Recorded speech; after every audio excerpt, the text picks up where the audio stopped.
14 চনত আজি কেইবাবাৰো বিটিআৰ অঞ্চলত গোষ্ঠী সংঘৰ্ষ হৈছিল আৰু সেই গোষ্ঠী সংঘৰ্ষখিনি পূৰ্বৰ চৰকাৰৰ দিনত হৈছিল। আজি বহুত মানুহ আমাৰ ঘূণীয়া হৈছিল, মানুহৰ মাজত শংকা আছিল, কিন্তু আজিৰ তাৰিখত প্ৰমোদ বড়ো ডাঙৰীয়াৰ নেতৃত্বত কোনো ধৰণৰ ভয় আৰু শংকা নাই। আজি মানুহৰ মনত কোনো ধৰণৰ ভয় শংকা নাই। There is no any threat of any extremist. গতিকে মই ভাবোঁ যে বিটিআৰ অঞ্চলত সকলো জাতি জনগোষ্ঠীৰ লগত এটা সমন্বয়, এটা সুদৃঢ় হৈছে। বিটিআৰ অঞ্চলত সকলো জাতি জনগোষ্ঠীৰ মানুহ একেলগে শান্তিৰে সহাৱস্থান মই কামনা কৰিছোঁ আৰু ইতিমধ্যে সকলো জাতি জনগোষ্ঠীয়ে মিলা প্ৰীতিৰে কাম কৰিছে। মই ভাবোঁ যে প্ৰমোদ বড়ো চৰকাৰৰ দিনত নেতৃত্বত সমগ্ৰ বিটিআৰ অঞ্চলত এক অৰ্থনৈতিক, সামাজিক, ৰাজনৈতিক উন্নয়নৰ ক্ষেত্ৰত এক নৱজাগৰণ আহিব। মই আশাবাদী আৰু আজিৰ তাৰিখৰ পৰা মই ৰাজনৈতিক জীৱনত যিহেতু আজিৰ দিনটো মোৰ প্ৰথম, আজিৰ দিনৰ পৰাই মই বিশেষকৈ সংখ্যালঘু জনসাধাৰণৰ লগতে সকলো জাতি জনগোষ্ঠীক লগত লৈ মই কাম কৰিম বুলি আপোনালোকৰ মাজত মই কথা দিলোঁ। মোৰ বাবে এটা ঐতিহাসিক দিন। ৰাজনৈতিক জীৱনৰ আজিৰ দিনটো মোৰ বাবে প্ৰথমটো দিন। হয়, আপোনালোকে জানে যে মই দীৰ্ঘদিন ধৰি ছাত্ৰ সংগঠনৰ মজিয়াত কাম কৰিছিলোঁ। সমগ্ৰ বিটিআৰ অঞ্চলত মই ঘূৰিছিলোঁ। সমগ্ৰ বিটিআৰ অঞ্চলৰ বিভিন্ন সমস্যাৰাজিৰ ওপৰত আমি মাত মাতিছিলোঁ। কিছুমান সমস্যা সমাধান হৈছে, কিছুমান সমাধান হোৱা নাই।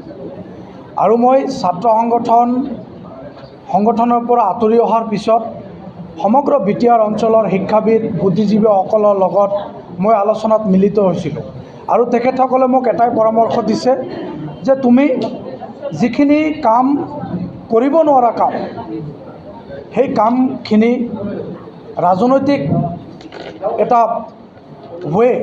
ৰাজনৈতিকভাৱে সেই কামখিনি কৰাৰ কাৰণে সম্ভৱ হ'ব। সেইবাবে মই আজিৰ দিনটোত মই বিটিআৰৰ মুখ্য কাৰ্যবাহী সদস্য প্ৰমোদ বড়ো ডাঙৰীয়াৰ আদৰ্শৰ প্ৰতি অনুপ্ৰাণিত হৈ মই আজি UPPL দলত যোগদান কৰিছোঁ। মই আশাবাদী যে UPPL দলৰ নেতৃত্বত মই দৃঢ় বিশ্বাসী যে সমগ্ৰ বিটিআৰ অঞ্চলত সকলো জাতি জনগোষ্ঠীৰ মাজত এক সমন্বয় দৃঢ় হ'ব। আপোনালোকে জানে যে এটা সময় আছিল যে মানুহে এইটোৱে ভাবিছিল যে দিন দুপৰত মানুহে ঘূৰি ফুৰাৰ পৰিৱেশ নাছিল। এনেকুৱা এটা সময় আছিল যি সময়ত মানুহে জীয়াই থকাটোকেই জীৱনৰ লক্ষ্য বুলি ভাবিছিল। কিন্তু আজিৰ তাৰিখত বিটিআৰ চুক্তি হোৱাৰ পিছত আজি মানুহখিনি বিটিআৰ অঞ্চলত এটা শান্তিৰ পৰিৱেশ পাইছে। মানুহৰ জীৱনত এটা সংগ্ৰাম আছিল, it was the battle of survival. কিন্তু আজিৰ তাৰিখত বিটিআৰ অঞ্চলত সকলো জাতি জনগোষ্ঠীৰ মানুহ যদি আজি ৰাতি 2টা বজাত যদি পাহাৰীয়া অঞ্চলতে খোজকাঢ়ি যায়, তেতিয়াও কিন্তু কোনো মানুহৰ মনত ভয় আৰু শংকা নাই। আজি বিটিআৰ অঞ্চলৰ প্ৰাণকেন্দ্ৰ কোকৰাঝাৰখনত পিচ অফ চিটি বুলি কোৱাৰ পৰিৱেশ আহিছে। এইটো মই ভাবোঁ যে প্ৰমোদ বড়ো ডাঙৰীয়াৰ নেতৃত্বত আজি শান্তিৰ চহৰ বুলি কোকৰাঝাৰকে কোৱাৰ পৰিৱেশ হৈছে।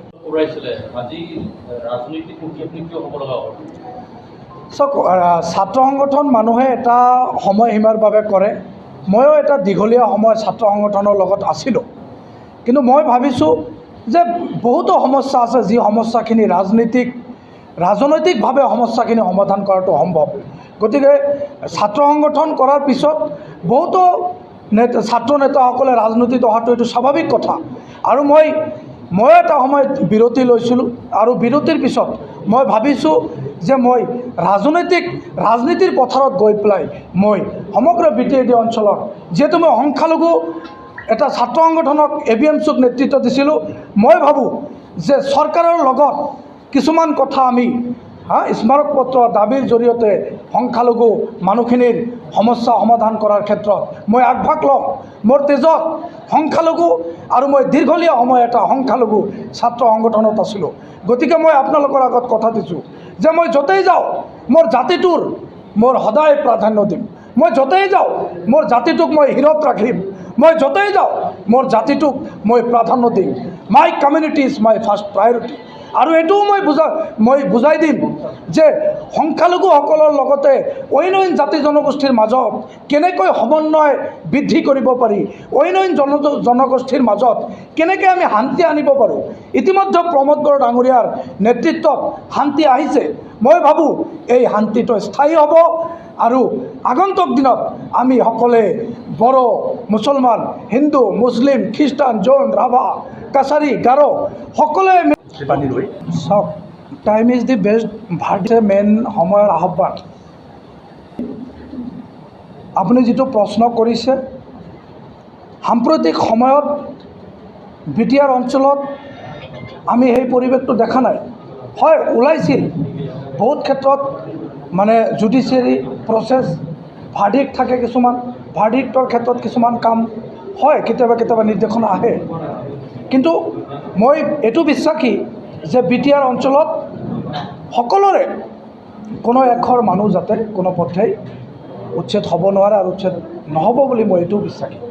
গতিকে মই আশা ৰাখিছোঁ যে বিটিআৰ অঞ্চলত আপোনালোকে যেনেকৈ শান্তি দেখা পাইছে, ময়ো শান্তি বিচাৰিছিলোঁ।